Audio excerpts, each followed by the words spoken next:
Hey guys, welcome back to Magic TV. My name's Craig. It is 9 o'clock and it's time for another Talk Magic. Now I'm here today with an absolute legend of the British Magic community, somebody who has been there, done that, bought the t-shirt and has been incredibly successful at everything he's done throughout his whole career. He's now starting a new Magic convention up north and the lineup is insane. Absolutely insane. The Wizards Weekend, Chris's convention. I am, of course, talking about the legend himself, the one and only Chris Cross. How you doing, Chris? You all right? I'm good. I'm really good, Craig. Thanks for having me on. It's the first time I've been on your show, and you've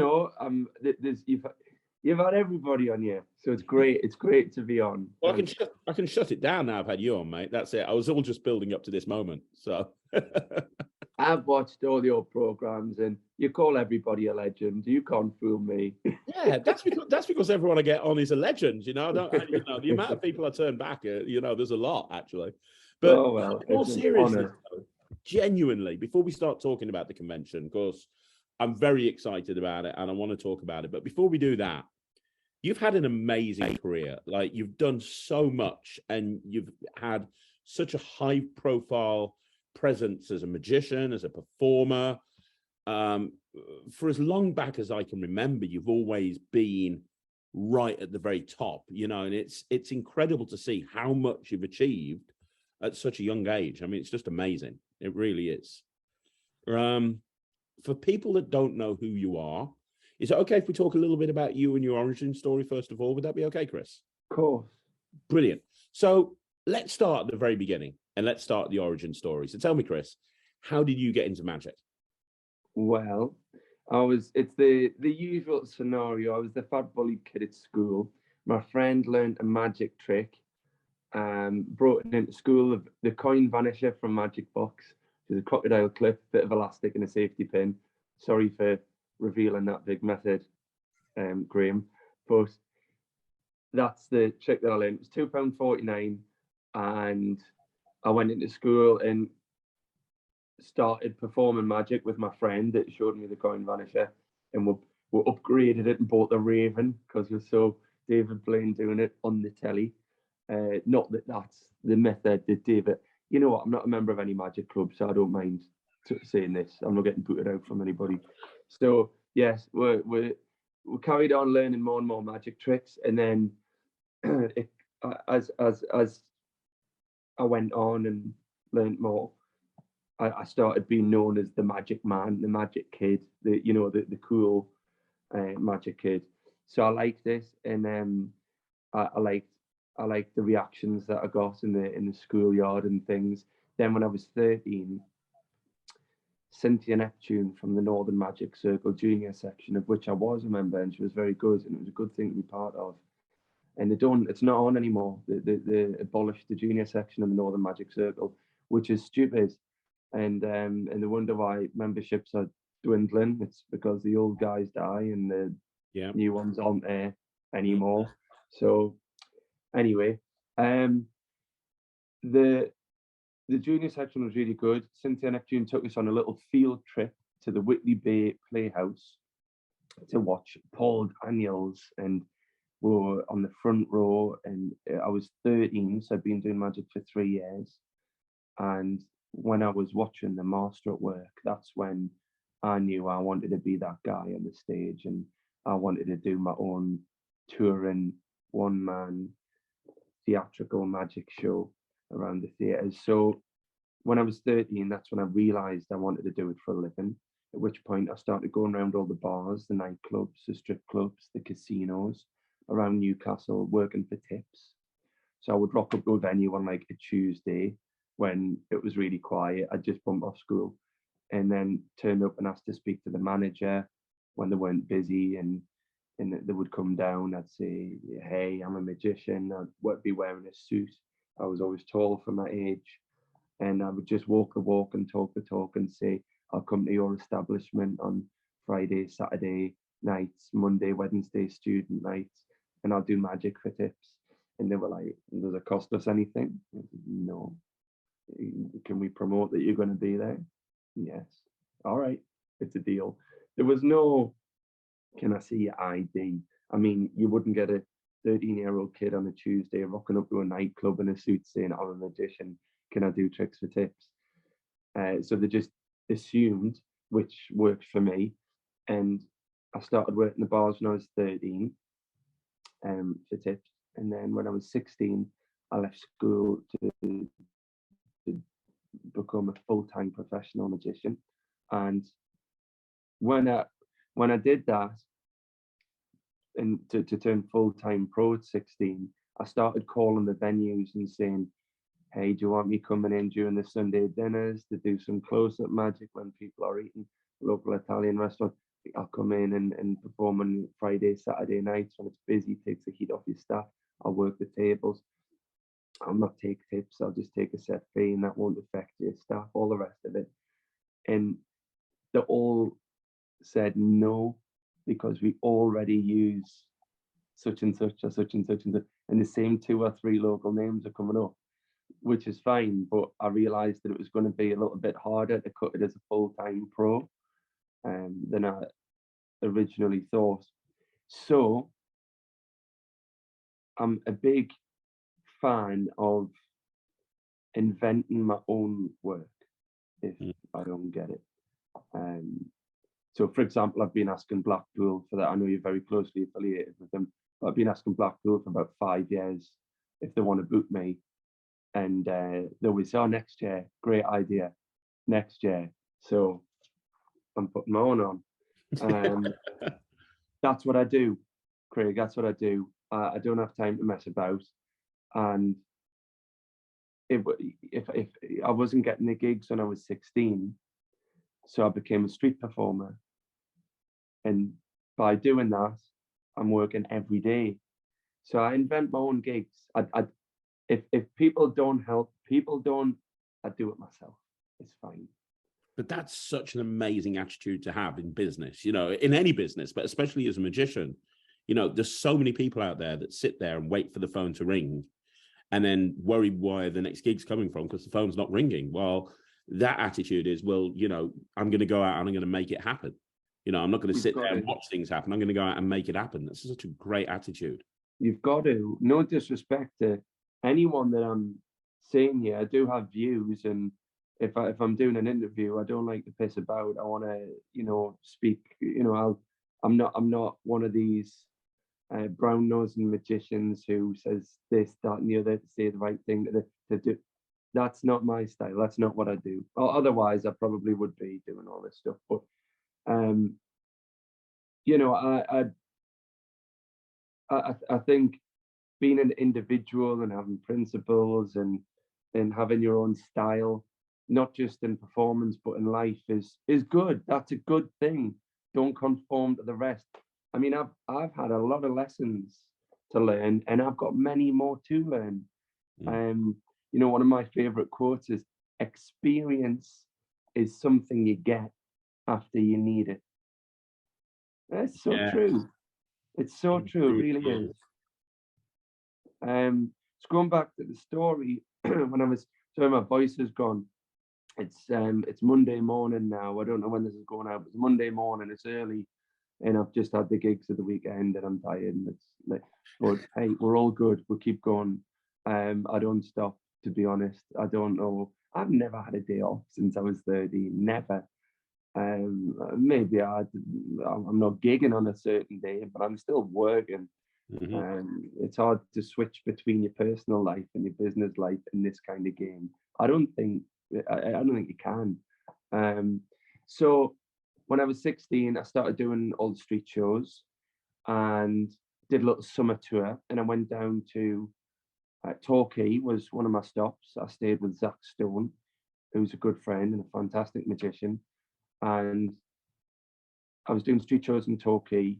A guy from a local bar saw my act and said, will you come and do my talent show tonight at my pub, Albert's on Belgrave Road? I said, sure, let's do it.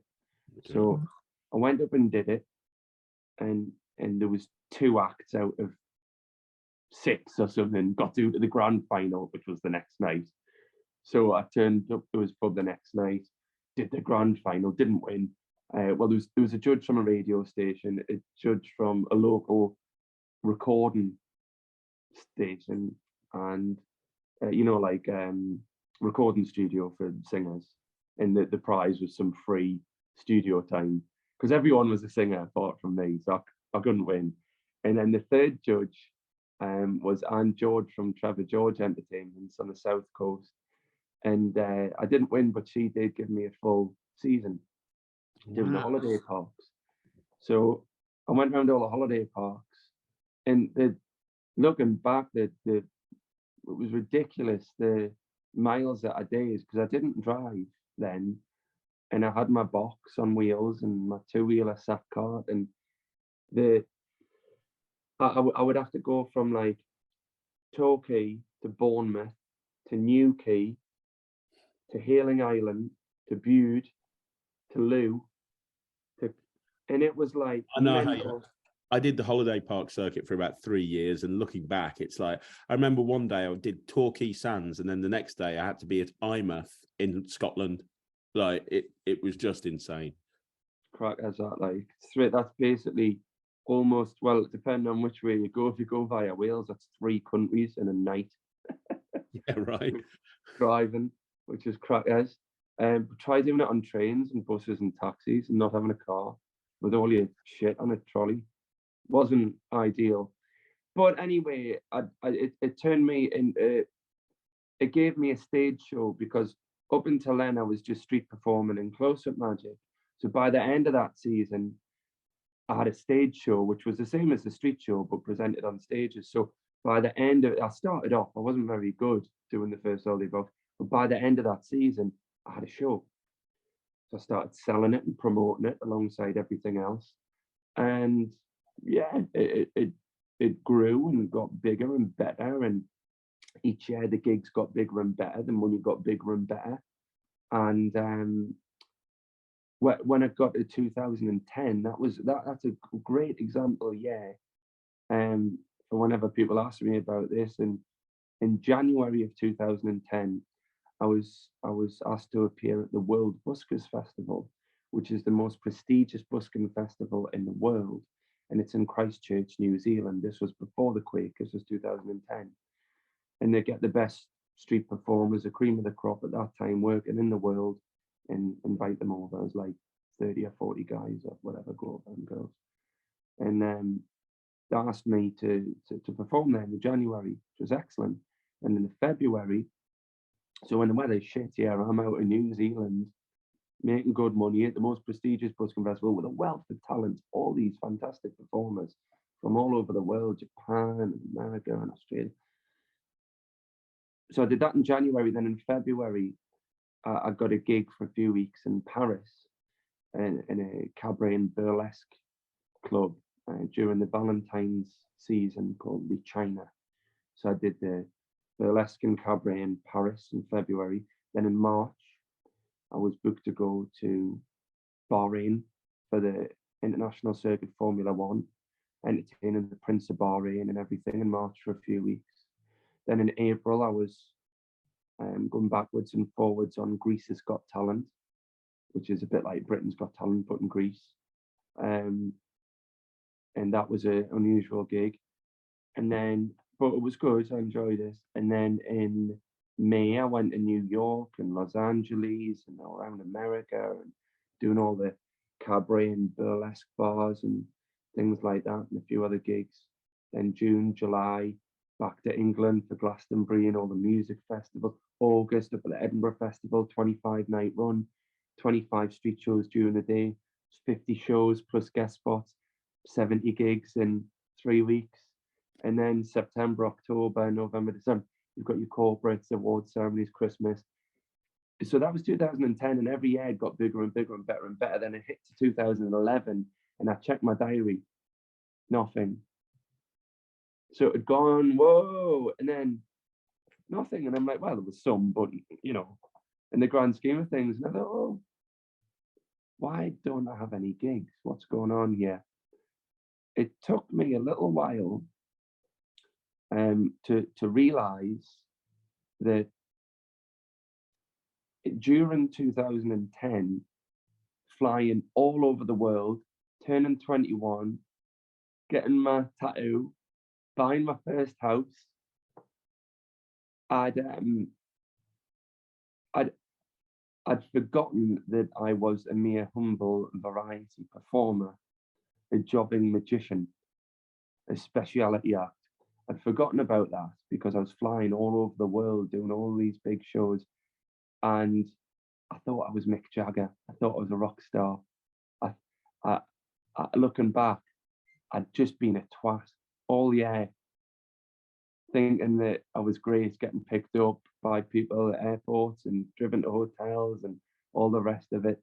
Radio interview here, TV interview there. And it was rock and roll, man. I was just going around getting absolutely pissed, having a fucking great time. I looked at my diary, and for 2011, there was just no bookings. So it had gone up and up and up every year. I'd got the gigs got bigger and better, the money got better and better, the clients had got better and better. And it was, it was all good. But then in 2011, when I checked my diary, I had no gigs, nothing. Well, a few, but not many. And it took me a little while to realize why I didn't have the bookings and they weren't going up and everything like it had been for years. And it's because I was a twat. In short, I was an absolute bell end. I was going around the world, flying all over the place, getting picked up at airports, going to gigs, on stage in 5, do a radio interview, do a TV thing, go and visit some kids in a hospital, do this, do that. And it was great, but I just traveled the world, got absolutely shit-faced, and I had a rock and roll lifestyle for the year. It was pretty good fun, don't get us wrong, but I'd forgotten that I was a mere humble variety performer, a speciality act, a jobbing magician. And as a result of being flown all over the world and making a fortune and buying my first house and turning 21, all in the same year in 2010, I basically was just a twat. Now, something to learn from that is it's good to have a mentor.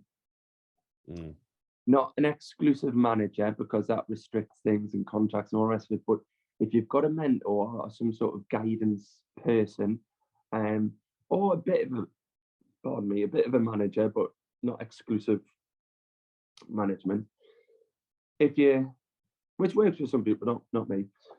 But if you do have somebody to say, whoa, no, you can't do that. You've got to do it this way. You've got to learn from this. You don't, it's good. But me, I was just 21 by myself, traveling the world, getting absolutely hammered, doing these massive shows, having a great time. And I just turned into a bit of a wanker. And as a result, didn't get many bookings in 2011. The only places that would book me, because my act got quite wild, doing the contortion, escapology, the magic, it was the humor that was so close to the bone and so edgy and it was fucking mental. It was a mad. Whoever saw me in 2010 doing a gig, you'll know exactly what I mean. You were there, and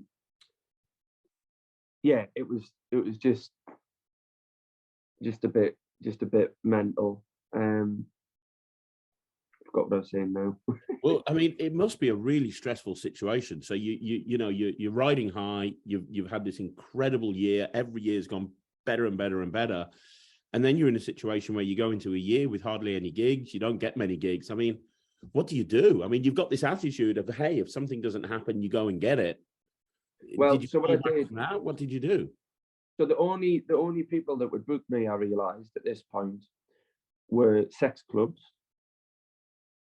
So I did the biggest one in the world, which is Wastelands in Amsterdam. I did the Skin 2 North Fetish Ball. I did the Bizarre Ball for Bizarre magazine.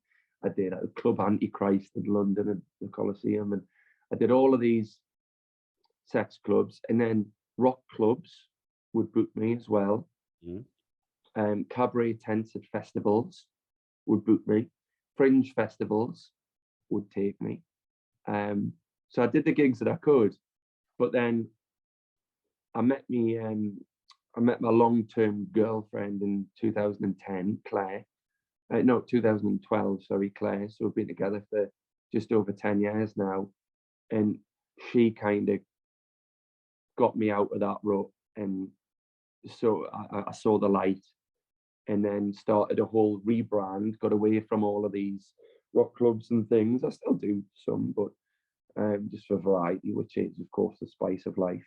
And I rebranded myself completely as a wedding magician, a royal magician, because I performed with Prince Harry and Prince Charles and Prince of Bahrain and all the rest of it, and dukes and duchesses up and down the country. And so I rebranded myself as a you know, a wedding magician, a royal magician, a corporate entertainer, and kept it clean.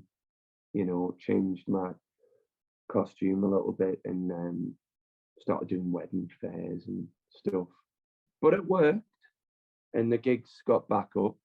Then I got another house, and you know, carried on where I left off after a little 2-year blip. Did you at this point, because obviously up until that point you'd been focusing mainly on stage work, you'd not been doing as much close-up, I imagine, you know, because... No, it was just the same amount. Oh, okay. So when you did the rebrand, were you doing more close-up than, because weddings, a lot of people want close-up, were you doing more close-up, or were you still doing a lot of stage shows as well? I would say it was an equal split. Okay. So all the corporates for, you know, like team building days and brightening up AGMs, or doing the trade shows with Escapology or whatever, like it was still a lot of work on stage or cabaret, or with doing bigger stunts and stuff like that. So I would say it was an equal split. Okay. And before we carry on, because we've got to the point now where the rebrand happened, you're talking about rebranding yourself, and you're talking about you know, you obviously had a brand when you first started, and that evolved over time, and then you rebranded yourself at this point. If you've got any advice for people that are trying to find their niche within the entertainment industry, there's a lot of magicians that are watching this that are maybe struggling. I get this question a lot on the channel, like, hey, how do I make myself stand out? How do I make myself unique? You know, I come across as, you know, one of a million army of magicians that go out with an Omni deck and a Sharpie and do the same thing as everyone else. And you've always, regardless of what brand of crisscross we're in, you've always stood out and been original.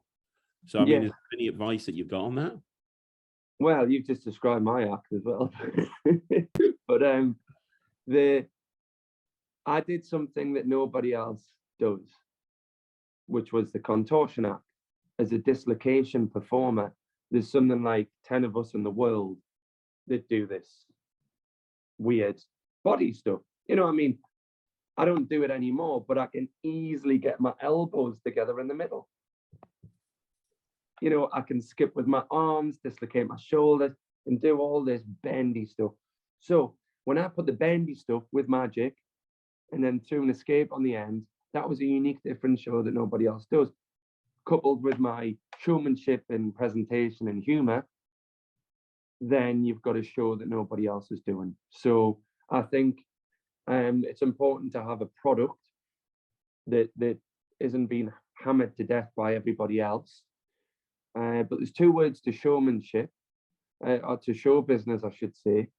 There's 3 words to showmanship, showmanship, but there's 2 words to show business. And you've got to have this show. That's one half of the equation. So I've got the show, then the other half is the business.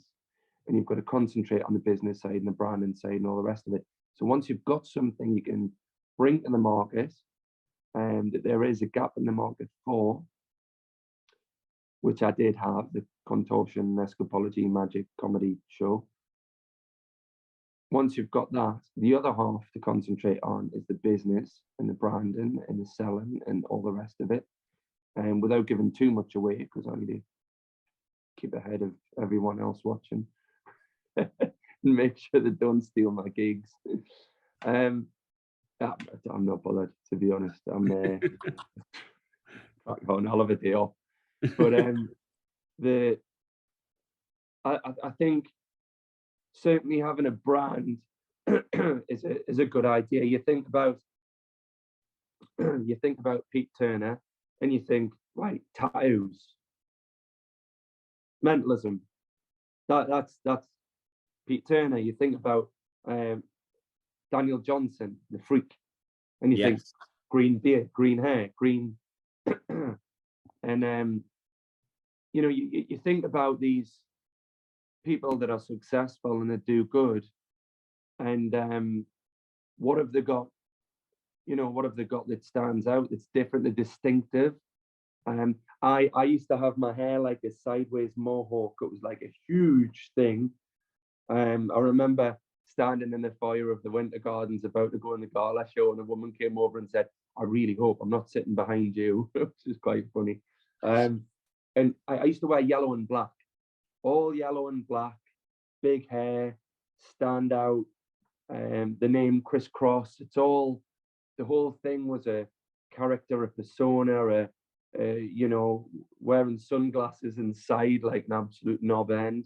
But it's all memorable. It's all, you know, you've got this sort of costume, this character, this easily recognizable brand you can relate to, which is on all the flyers, all the posters, on the website, on me when I turn up, on my car, black and yellow thing, all the rest of it. You know, so I did the whole, so I think color scheme, costume, or you know, what you wear. I think all that's quite important. You know, I think that all helps with branding. So when I rebranded myself, instead of being yellow and black, thought, right, I'm going to be a bit classy and a bit, now it's gold and black. So it's not a far cry away from the yellow and black. So sometimes it's still yellow and black, but you know, gold and black. And yeah, that's my advice on getting gigs. Good marketing, have a distinctive brand, sell something the other kids don't. That's all it is, right? I And think work so. hard. And that's one thing that you do. You work hard. You don't seem to stop ever. Like every single time I'm on social media or anything, it looks like you're racing around doing like a million things at once. Well, I don't stop. I really don't. I did 5 gigs this weekend, plus 2 photo booths out. We'll hire those out for a bit extra. And this morning, here we are. After this, I'm going into my shop, the Enchanted Rabbit Magic Emporium, which is in my front garage. So it's not really far from home. It's all right.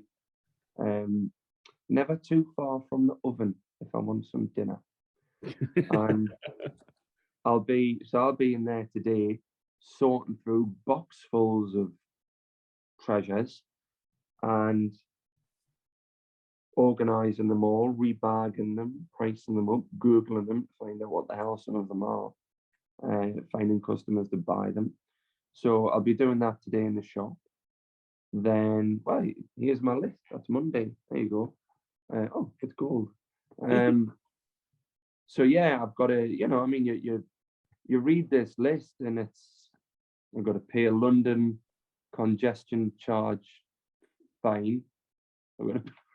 I've got to, as one of the jobs, I do this. There's a list of stuff to do. Every day I've got a to-do list. Whatever I don't get done on Monday, I'll go on to Tuesday's list, and then you end up with a list like that, and then have some sort of mental breakdown, and then get help off loved ones around to get the list a little bit down, and then you're back on the road again.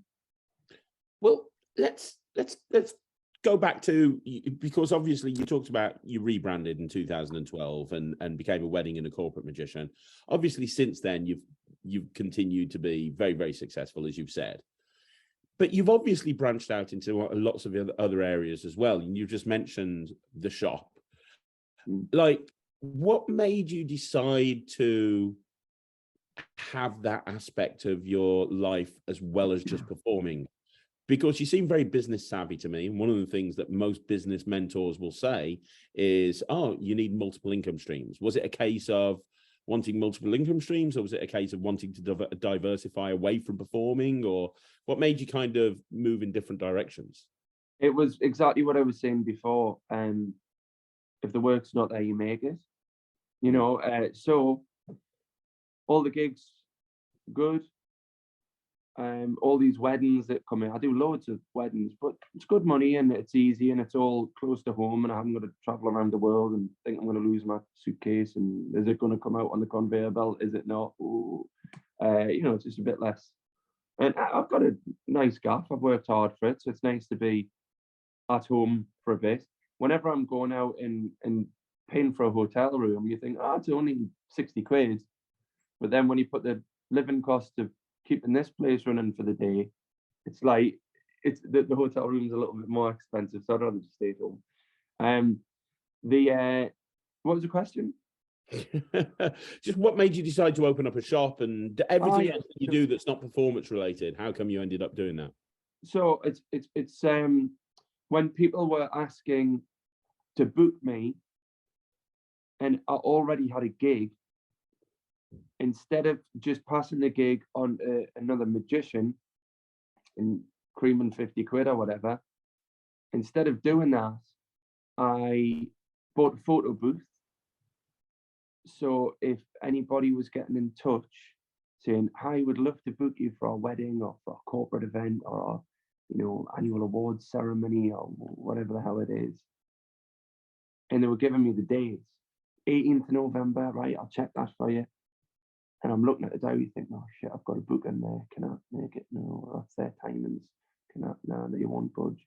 So if I'm looking at the diary and I can't do the gig, then I send them an email back and say, "Listen, I'm not available for magic that night, but you don't want a magician.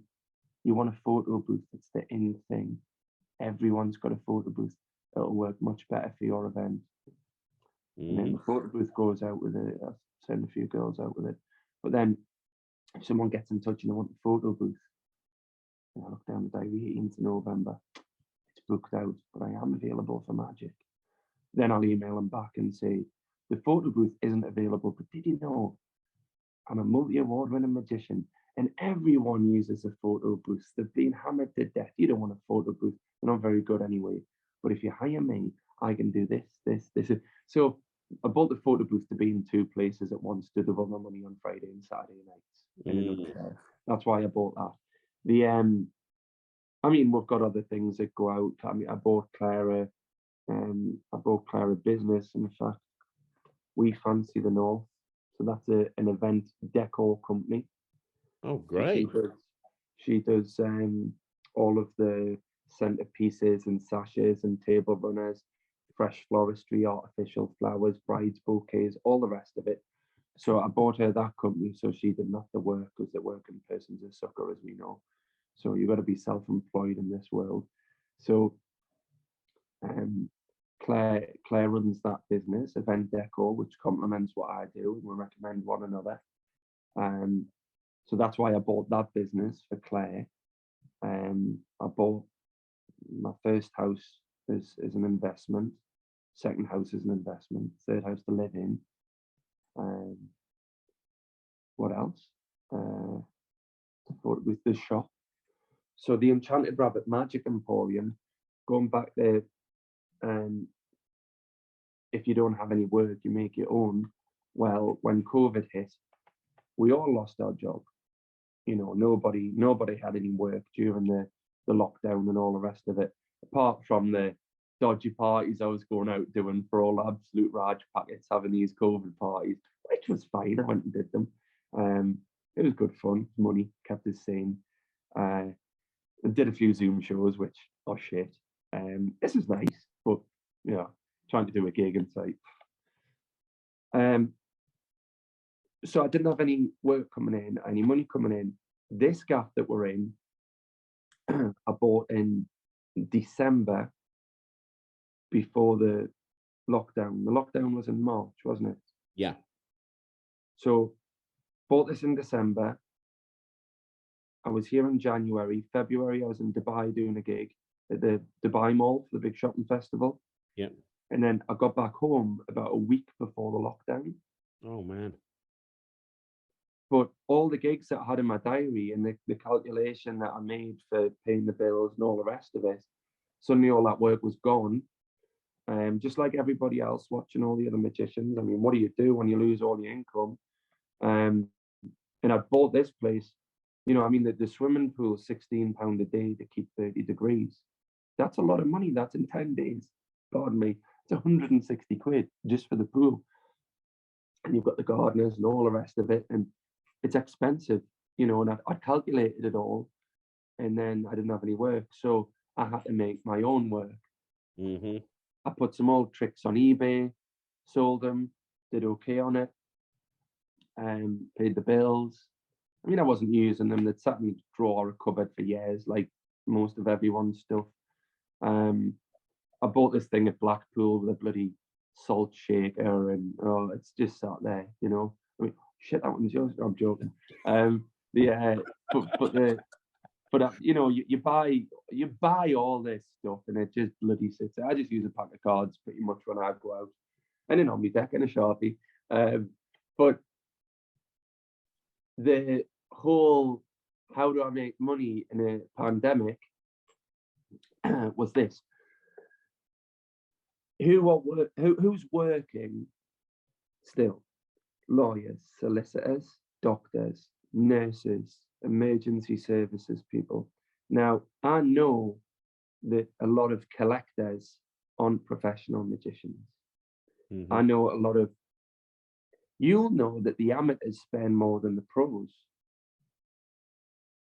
The hobbyists spend more money on magic than the professional magicians.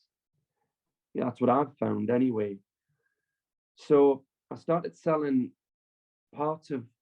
small parts of my personal collection, some autographed things, some, you know, Dante owned such and such a Carter the Great lithographic poster that's been linen backed and all the rest of it. Started selling stuff like that and built up some good contacts in like America and Australia and France and Germany, places like that. And these contacts with doctors, solicitors, lawyers. So they were working during the pandemic and making a fortune, but they had nowhere to spend the money, nothing to buy. So I started selling collectible magic to all these people making a fortune who were itching to spend money. So I started selling off some collectibles. Then Derek Lever's stuff came up for 50 grand for his entire collection, his Taurus Magic Company. So I bought that. I bought the card collection, Clive Warden's old company, with thousands of packs of cards and gimmick cards and all the rest of it. And I basically bought up some companies that were in collections during the lockdown, which has given me my own personal fantastic collection, probably, you know, one of the best private collections in England. Not the best, of course. You've got John Fisher and Eddie Dawes and Scott Penrose and a lot of other collectors that were all caretakers for magic for future generations. That's all we are. We don't own any of this shit. We're just looking after it for the next people. But my idea during lockdown, in a nutshell, was to buy and sell magic tricks. A lot of magicians were selling off the stuff because they couldn't afford the bills. I was buying the stuff and selling it for a profit so that I could afford mine. Magicians were retiring, passing away, so I was picking up full collections and all at, you know, relatively decent prices because people wanted the money during lockdown. So I was in this fortunate position whereby I did have a few quiz, got plenty of space, and I've got quite a bit of magical knowledge about props and makers and dates and history and years and how they work and who made it. And I'm learning new stuff every day. I'm like, I don't know what this is. Do you know what this is? No idea. No clue. Me neither. Just thought I'd ask. I'll have to find out. I'll put it on a Facebook group later. I haven't got a clue. But I'm learning every day. By the end of the day, I'll know what this is. You want to see one again? I know who made it, how much it's worth, all the rest of it. So during lockdown, that's how I made my money, buying and selling magic tricks. And the company grew and grew and got bigger and bigger. And now it's the largest used magic dealership in the UK and Europe, probably in the world apart from America, because those guys know how to do big. And what's the name of the company so I can put all the details down at the bottom of the screen?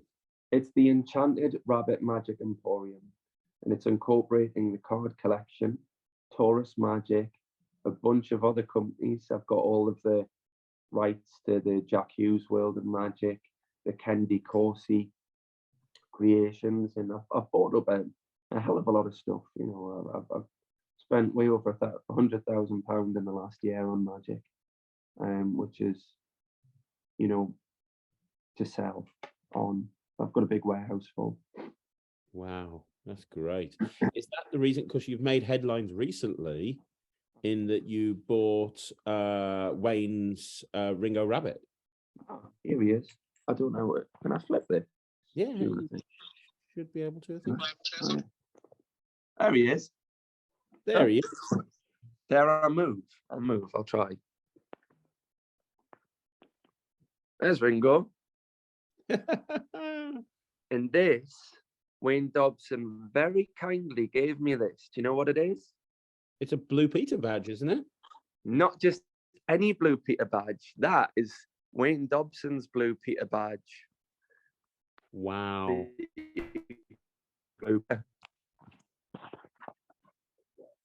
So wow. It seems right to put Dobbo's Blue Peter badge on Ringo Rabbit. That's amazing. And did you buy him to sell him on, or did you buy him? That's for me. No, that's for me. That's for my own enjoyment. I got. You know, I mean, there's a Richard Cadell kindly got me this set of Sooty puppets, Sooty Sweet and Sue up there, and I've got a big collection. I like. There's George Cavari's Thin Line Sewing, A Woman in Half, and all the, you know, I have that so-called Pigeon Bowl up there somewhere, and I've got all sorts of stuff.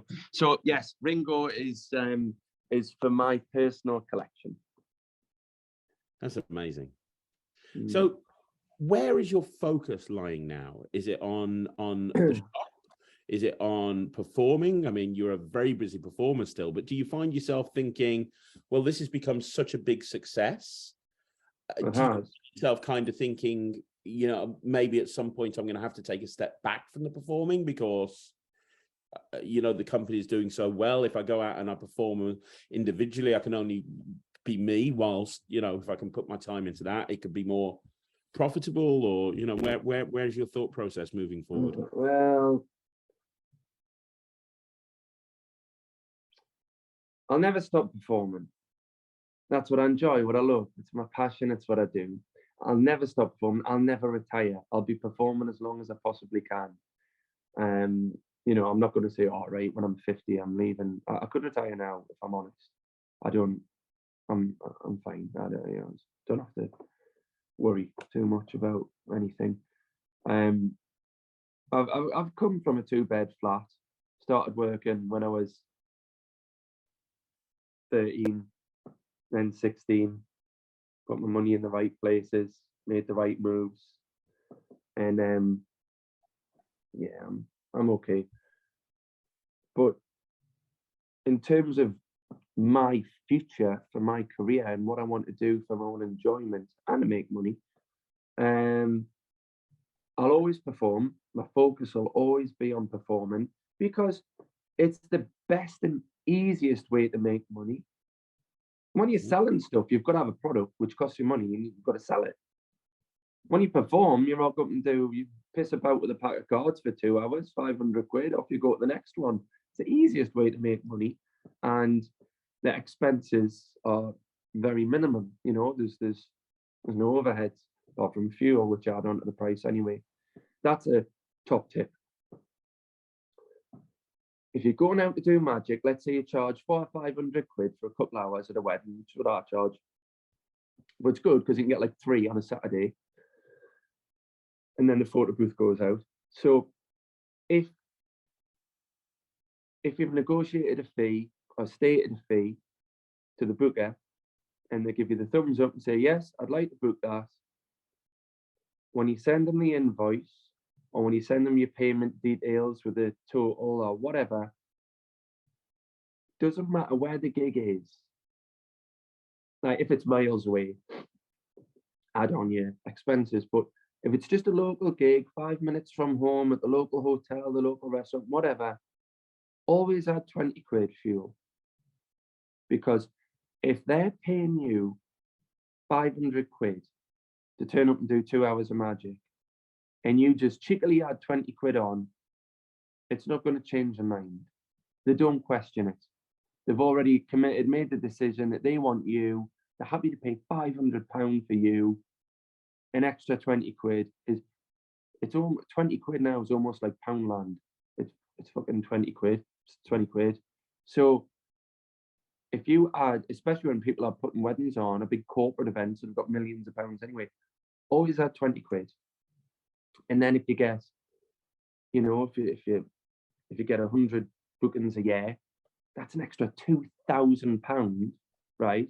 That you've just creamed off the top, which means in January, when you've got no gigs, you can just go away to Tenerife for a few weeks for free, because you've been a little bit cheeky during the year, and you and your partner can bugger off for a couple of weeks to Tenerife. That's what we did.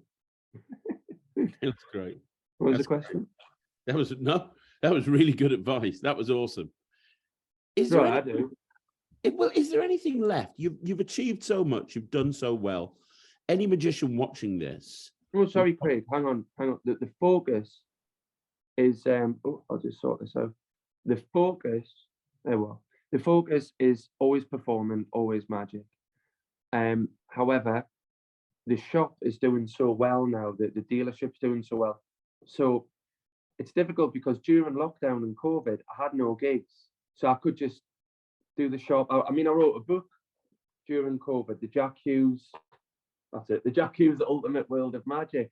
This is a hardback, 180-page book with a DVD, and it's a real book, and it's all about Jack Hughes. So I had plenty of time to do stuff during lockdown, about the shop and selling things and bringing out products and all the rest of it. I had loads of time in the world to do all that.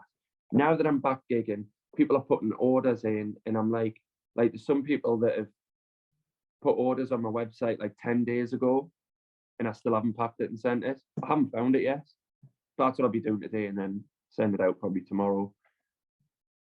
But I'm too busy now with gigs, the shop, so to answer your question of am I going to step back from performing? Am I going to step back from the shop? No, I'm going to keep performing. The shop's going to keep growing. I'll probably just hire people. Yeah.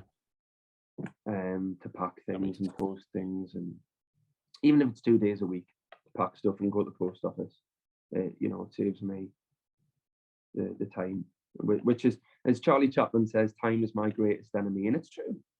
Yeah. Time is something that you can't get back, and you can't put a price on, and all the rest of it.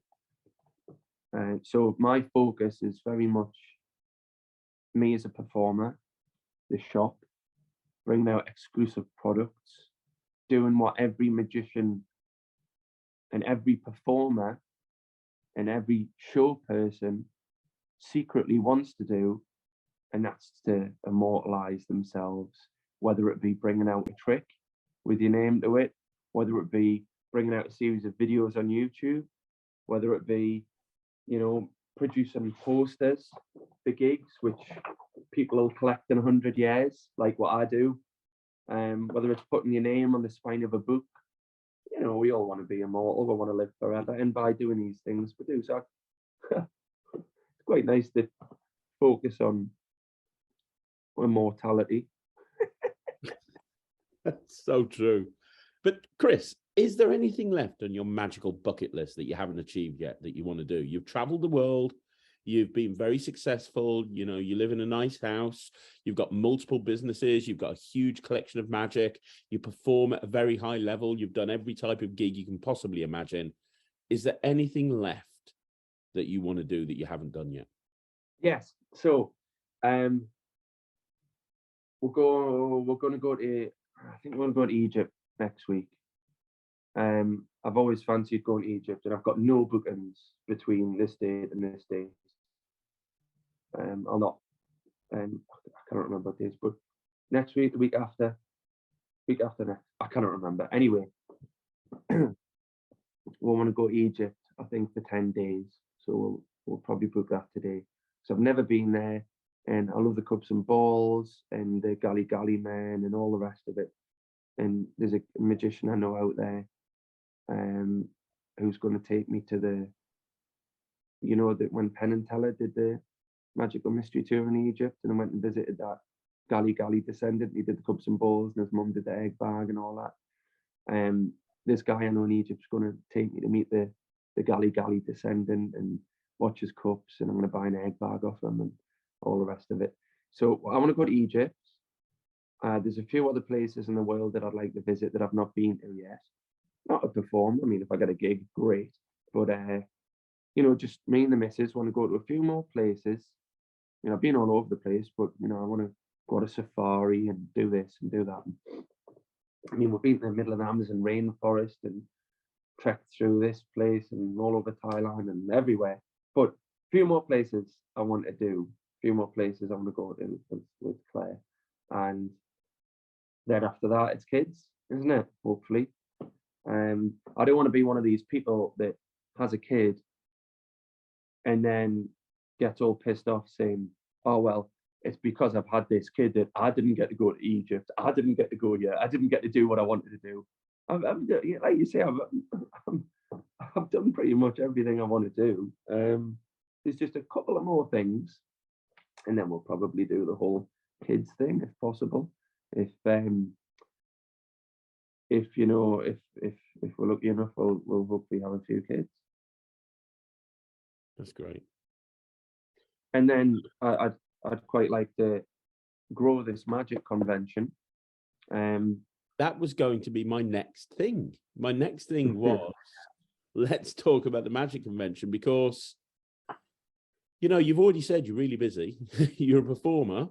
You're running this company. You're traveling all over the world. You're gigging all of the time.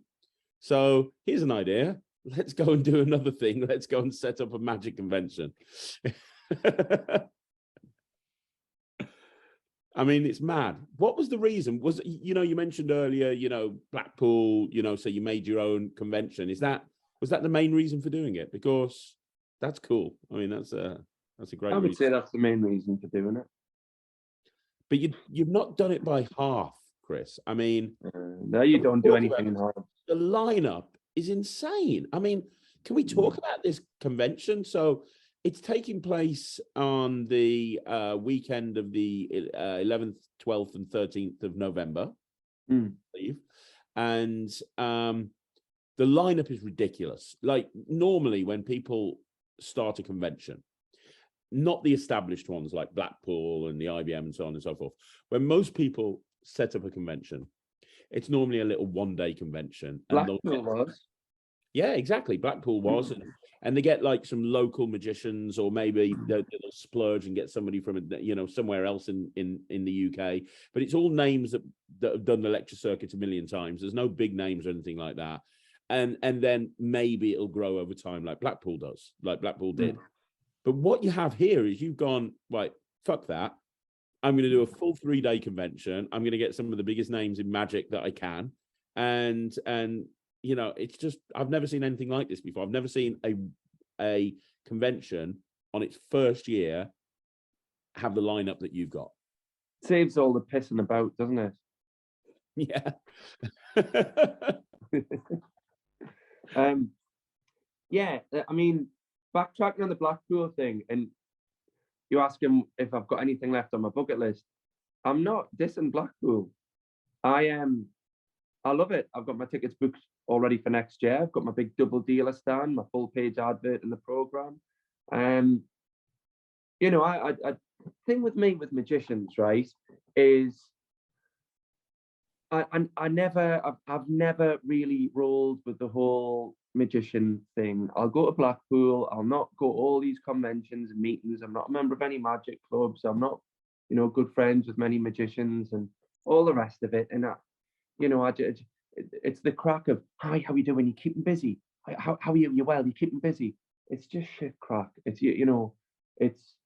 it's the magician's job centre having a meeting once a month to wank about the latest trick and ask each other what gigs they're doing so they can close in and steal those gigs. Or they say, how are you doing? Have you been up to much? Just as a lead in so they can talk to you for about 5 minutes about everything that they've been doing, and really you don't care, right? So I've never been into the whole magic. I mean, you hammer it, you fucking love it. You go to all of them, you love it. You can't. A lot of people love it. I've never been. Now that I've started this dealership, I've found that I've got to go to these places, do all these things, and all the rest of it. Now, since I have started going back to them, because I haven't done them since I was like a junior, like years ago, 20 years ago. But since I have started going back to them, they're actually all right, aren't they? Yeah, they are. Yeah, I spent a few years away from them as well. And when you go back, you kind of miss it, don't you? You kind of realize, okay, actually, this is pretty good. Yeah, so I've had like probably an 18-year gap of attending magic events other than Blackpool. And I went to the Magic Circle for the first time in my life 2 weeks ago, I think it was, for the Collector's Day. And everyone was lovely. Everyone was sound, and I was like, this is all right. They're not, they're not all twats. They're all right. And and then doing the dealership, people are coming over and having a chat with you on the stand, and it's like, oh, you're quite sound, are you? And I've attended like a lot of the magic events in the UK this year with the stand, because I'm launching this new dealership and it's what I've got to do. But yeah, I'm getting back into the magic thing. It's good. It's all right. It's okay. It's weird though being a dealer because most dealers end up being dealers when they're like old and can't be asked to do gigs anymore. But like I'm young being a magic dealer, especially secondhand magic, like old used magic. It's crazy, but it's good. This is something that I probably envisage myself doing in like 20, 30 years time, alongside being an entertainment agent. That's what you do when you're old and you can't do it anymore. You can't be bothered to go out and do all the graft, as it were. But yeah, it's mad being a magic dealer now, but it's really good. And I am enjoying going to all these magic things. And one thing on my bucket list is I'd like to do the gala show at Blackpool. Me? Oh, no, I would. Yeah, I was about to say, yeah, you. I'd love you to. I thought you'd done it before, Chris. No, I've never done it. I've never put me to do anything. I've offered to do exhibitions of magic props and magic history, magic posters, full, museum style exhibitions, gala show, workshops, a lecture on marketing and business and all the rest of it, and the business side to the show and all the rest of it. But it's always great idea. We'll do it next year. But I'd really like to do Blackpool because Russ is doing a fantastic job in his team, both the Russes and everyone else. And it is something that I love, the Blackpool Magic Convention. And I've got all this stuff sitting here on my table in front of me, and I collect magic programs, magic flyers, magic posters. And I'm so used to going through all these programs that I get to see if there's any signatures in, and what's this one? Have I got this one? Got my full set of IBM programs, full set of Blackpool program, full set of, and I want to be on one of those. I like the printed things. I want to be on one of these programs. So that's on my bucket list. So hopefully I haven't ruined that of talking to you today. I'll ring up Russ when I finish this. Yeah. So tell me about your convention. So let's talk about the lineup. Who have you got? So it's the Crisscross Convention, the Wizards Weekender, 11th till the 13th of November. The lineup, as you say, it's 3 days: Friday, Saturday, and Sunday. I'm going to look at my poster because I forget who's on. Jamie Raven, Laura London, Daniel Johnson, the freak, Mark Mason, who has got to be the best magic demonstrator dealer after Ken Brook, Mark Oberon, John Archer, Paul Stone, Noel Britton, Franz Harari, or as my missus keeps calling them, Hans Ferrari, so I keep getting mixed up. Billy Kidd. Now, Billy Kidd, you might not know. No, I don't. Ah, she's brilliant. She's so good. So Billy Kidd, well, just Google her. She's on. She's fantastic. She doesn't do conventions,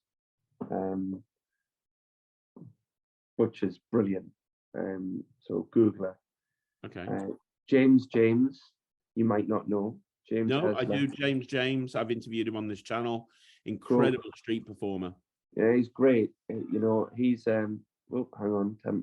Let us click close. Oh, good. So James is on the bill, but a lot of magicians won't know him because he doesn't do all the conventions and all the rest of it.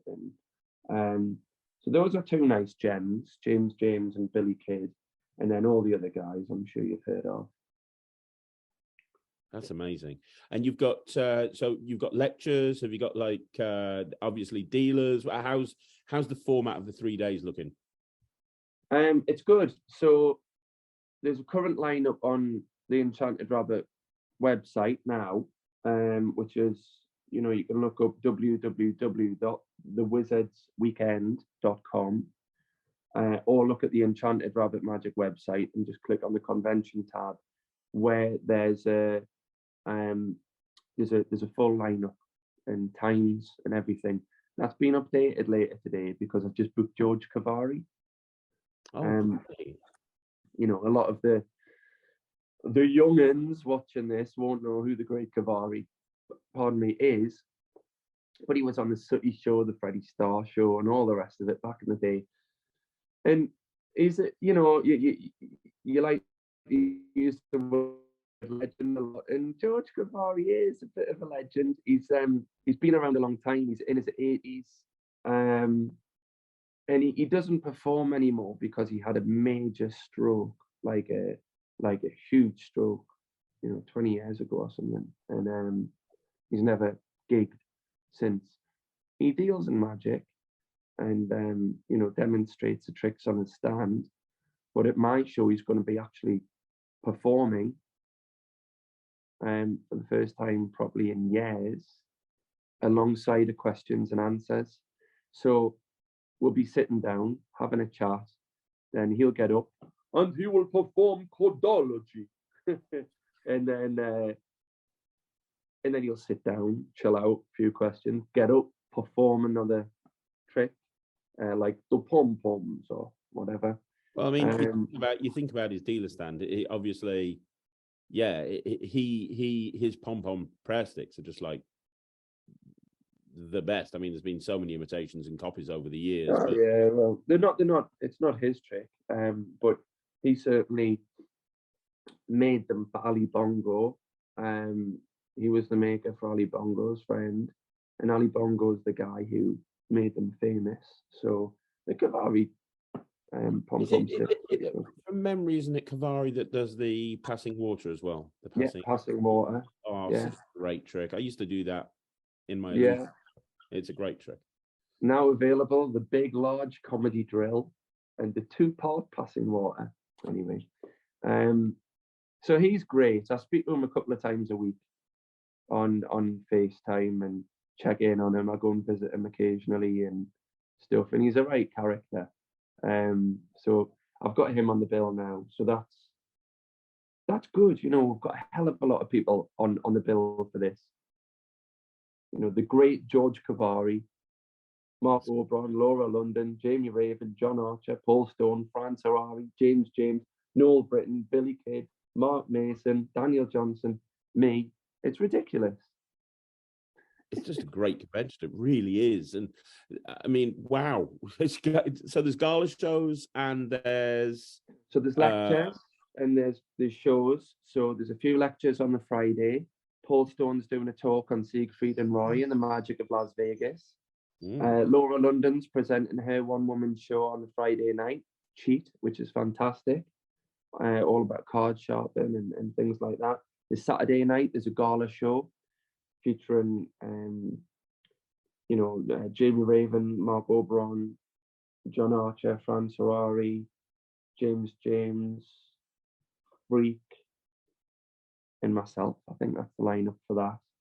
And on this Saturday night after the gala show, it's the late night show with myself and John Archer.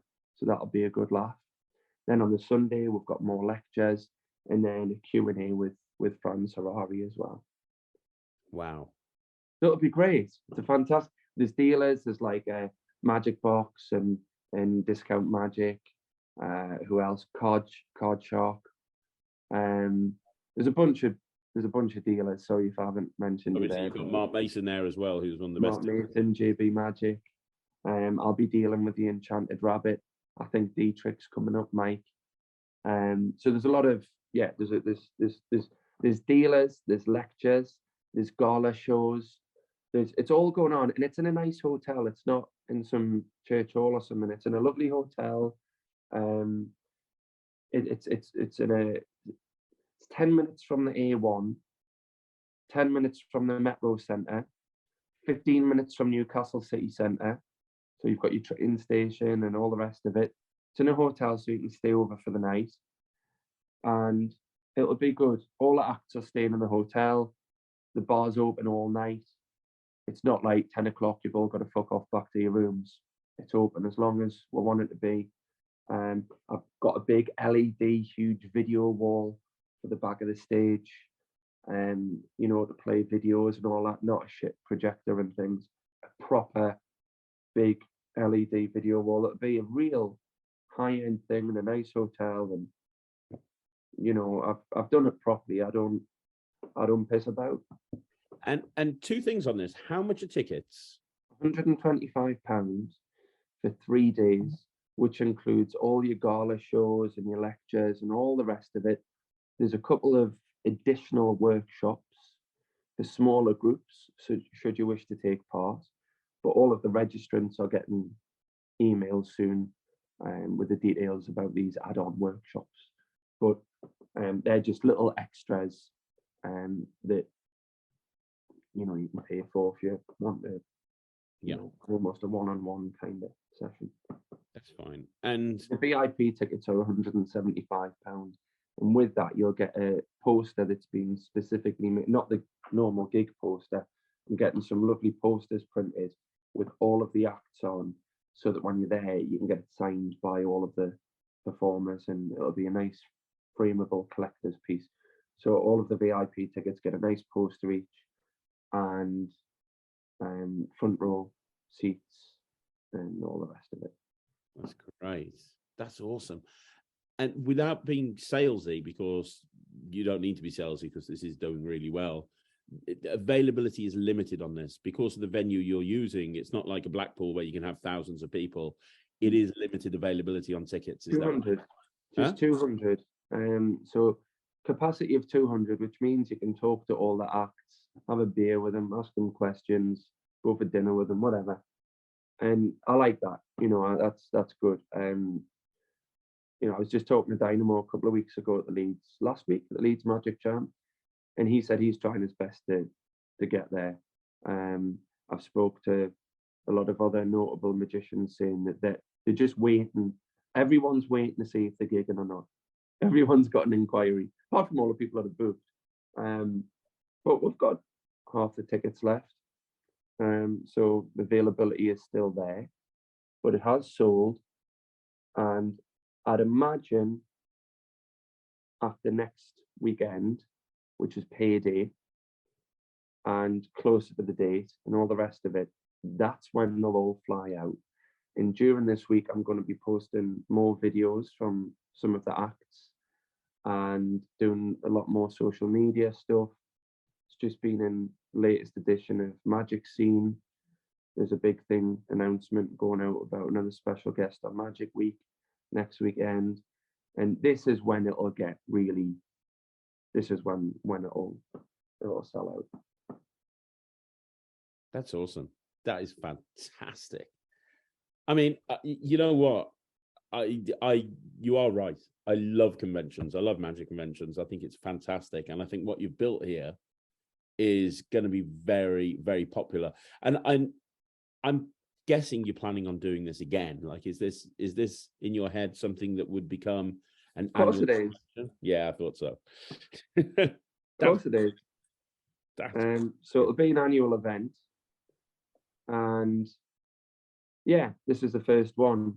So the dealers are supporting one, and the acts that are coming along this one, and everyone involved in this first one really will get first dibs in my respect for future ones, because this is a brand new venture for me, and you know, I don't forget. Yeah. I'm like an elephant. Do you want to see my impression? No, that's all right. No, let's not go there.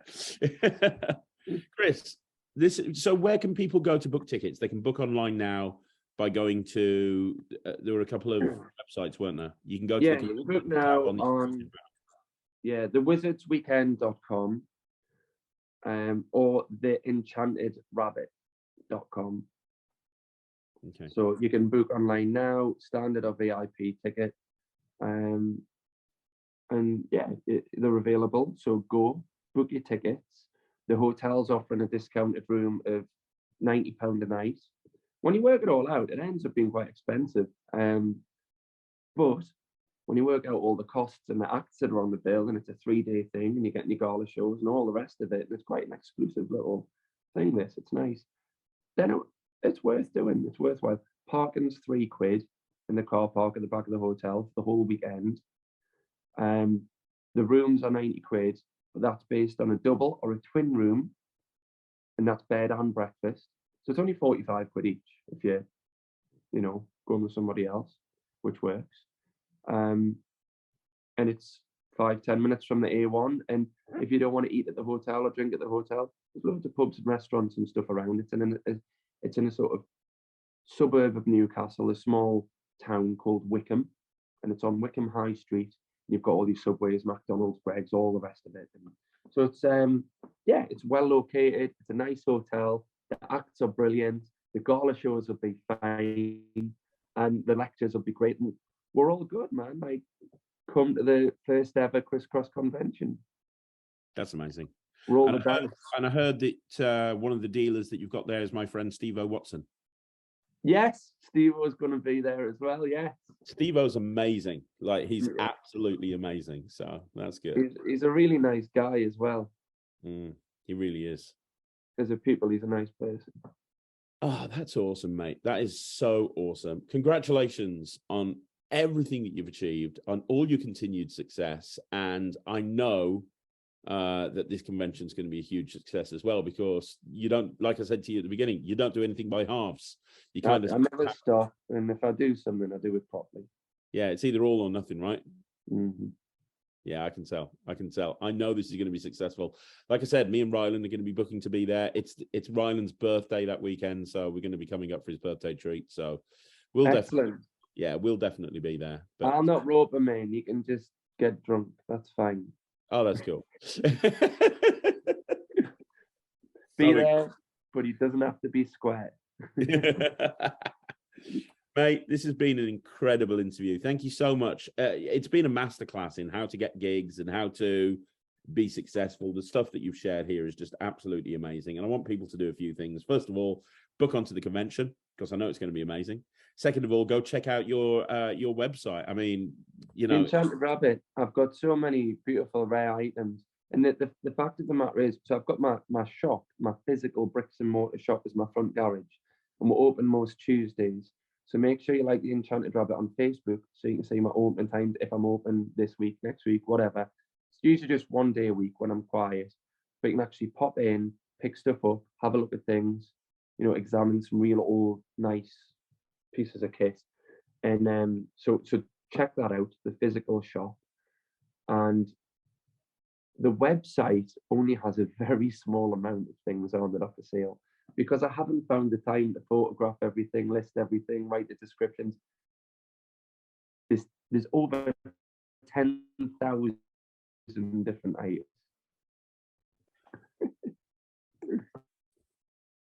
Wow. It's quite a job.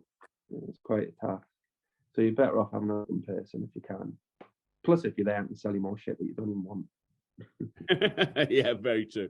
And you're going to have a dealer stand at the convention. So you come to the convention, that's another chance to see some of the stuff that you got there as well. Yeah, and if you're from foreign, yes, if you're an international viewer to this video and you want to buy some stuff from me, buy it and I'll bring it to Blackpool and you can pick it up and save your postage. Win. That's great. I got loads of carrier bags full of props with different names written on, ready for people to pick up at Blackpool. That's clever. That's awesome. Yeah. That's great. Chris, one more time, thank you so much for jumping on Magic TV. I really appreciate it. I can't wait to see you in November, and I wish you all the continued success because, my friend, you definitely deserve it.